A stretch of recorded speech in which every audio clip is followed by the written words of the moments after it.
Bonsoir, vous allez bien?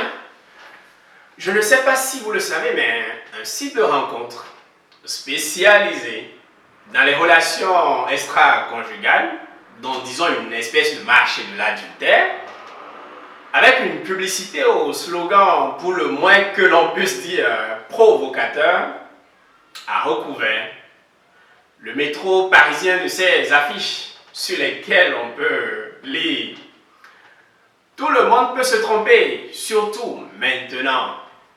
Être fidèle à deux hommes, c'est être deux fois fidèle. C'est en restant fidèle qu'on se trompe le plus. Et c'est par principe que nous ne proposons pas de carte de fidélité. Alors, les associations religieuses ont saisi le tribunal de grande instance de Paris pour voir annuler les contrats conclus entre le site internet et les utilisateurs, bien évidemment à l'insu de leur conjoint. Mais les juges n'ont pas donné une suite favorable à cette demande. Mieux encore, cette fois-ci en termes statistiques, dans un sondage réalisé par l'Institut français d'études d'opinion, il s'est avéré que 55% des hommes ont déclaré avoir été infidèles au moins une fois, contre 33% pour les femmes, 63% toutes catégories confondues estimant que l'on peut aimer et être infidèle. Alors, de vous à moi, partant de ces constats, est-ce que l'on peut voir le devoir de fidélité, autrefois pilier du mariage, comme une espèce en voie de disparition? Est-ce qu'on peut considérer que ce devoir est anéanti? Ou plutôt, si vous préférez, est-ce qu'on a abouti à une mort certaine ou une certaine mort du devoir de fidélité? Si vous désirez en savoir plus, je vous embarque dans mon diète juridique pour une planète peut-être inconnue. Mais avant, permettez-moi de vous éclairer. Donc, suivez-moi. Qu'est-ce que le devoir de fidélité? Lorsqu'on évoque la fidélité, les réponses sont variables, déjà. D'aucuns penseront immédiatement à la tromperie subie, vaincue, perçue, entendue. D'autres encore penseront plutôt aux bons moments musicaux vécus, notamment ici avec Brigitte Bardot qui chante les joies de l'infini. J'ai un amant pour le jour et un mari pour la nuit. J'ai un amant pour l'amour et un mari pour la vie. Si je le trompe le jour, je suis fidèle la nuit. Ma vie se passe toujours en ciel de lit. Fidélité, ou là-bas, avec Magic System dans sa célèbre chanson Tapé d'eau.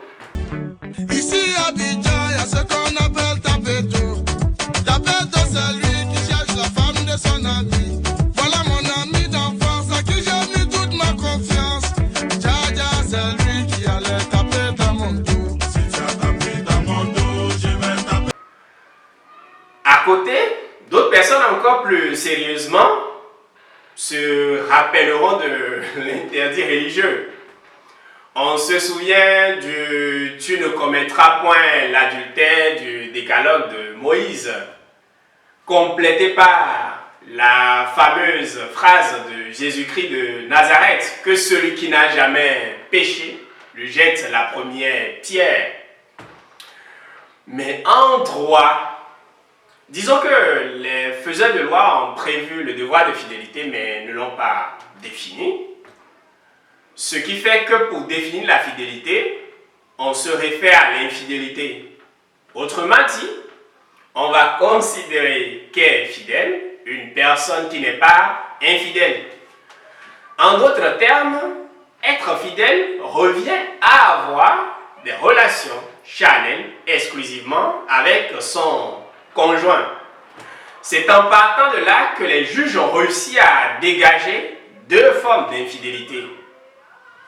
La première forme, c'est l'infidélité morale, qui consiste en toute relation ambiguë avec un tiers, cela par des messages très affectueux, aux messages à caractère sexuel, aux photos intimes, vidéos intimes. Et de l'autre côté, l'infidélité physique, qui consiste à avoir des relations sexuelles avec un tiers, que ce soit des préliminaires jusqu'au bout, tout inclus. Alors, bien compris, Danso? Se faire sucer, c'est pas tromper. Ouais, une fois, ça m'est arrivé, mais j'étais jeune, j'avais 16 ans. C'est pas, je considère pas ça comme tromper. Pourquoi traiter du devoir de fidélité aujourd'hui? La question mérite d'être posée d'abord en France. L'histoire nous enseigne qu'il fut un temps où la morale publique était rigide, les mœurs ou les atteintes aux mœurs durement sanctionnées. À titre d'illustration, on se rappelle de la poursuite de Gustave Flaubert après la publication de son célèbre roman intitulé Madame Bovary pour atteinte à la morale publique religieuse et aux bonnes mœurs. Et au même titre, Charles Baudelaire, par rapport à son roman Les fleurs du mal, qui a été à l'époque jugé immoral. Au même moment, on sait que l'adultère était considéré comme étant un délit, avec une certaine discrimination bien sûr, pour l'homme si c'est entretenu au domicile conjugal, et pour la femme en tout lieu. L'adultère, toujours, était une cause obligatoire du divorce. Le juge était tenu de prononcer le divorce face à des faits d'adultère. Sauf que le temps est passé, les mœurs se sont libérées, voire libéralisées. L'ordre public classique a, disons, laissé la place à la liberté sexuelle ou au libertinage, de sorte qu'on a pu dire que le devoir de fidélité est désormais une option, une faculté, un devoir laissé à la liberté des époux, un devoir négocié, un devoir revu ou à revoir. Parallèlement en Afrique, on peut dire, en tout cas du moins officiellement, que le devoir de fidélité est resté à sa conception traditionnelle, mais officieusement l'adultère se commet. Que peut-on retenir du devoir de fidélité aujourd'hui?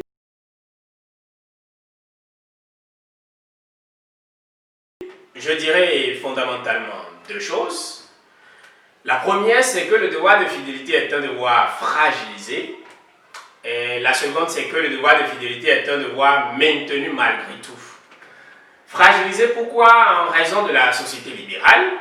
Par qui? D'abord par les faiseurs de loi, donc le Parlement, et ensuite par les juges. Comment? Les faiseurs de loi ont d'abord dépénalisé l'adultère qui n'est plus un délit, donc plus susceptible de peine d'emprisonnement, du moins dans la plupart des États.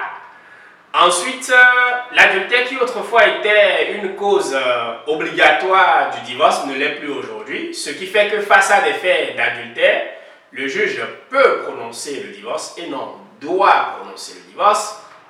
On peut ajouter à cela une particularité du droit français, notamment lorsqu'on consulte l'article 212 du Code civil, où le législateur place le devoir de respect avant le devoir de fidélité. Ce qui fait penser qu'il y a dans cette démarche pédagogique une sorte d'hiérarchisation des devoirs. Et l'œuvre entamée donc par le Parlement a été poursuivie par les juges. On peut constater que le devoir de fidélité est moins contraignant aujourd'hui, en tout cas moins sanctionné. Et plusieurs décisions l'illustrent. On peut d'abord citer l'une des décisions dans laquelle il a été considéré que le fait pour une personne mariée de s'inscrire dans une agence matrimoniale n'est pas en soi préjudiciable. Pourquoi? Parce qu'il faut faire la nuance entre avoir un projet et réaliser le projet. Il a été également décidé que le complice d'adultère n'engage plus aujourd'hui sa responsabilité civile. Il a été par ailleurs décidé que le fait d'être cité dans une certaine presse comme ayant commis de l'adultère ne peut pas constituer de la diffamation, donc pas d'atteinte à l'honneur et à la réputation. Pourquoi? Parce qu'en raison de l'évolution des mœurs, cela n'est plus perçu comme tel aujourd'hui.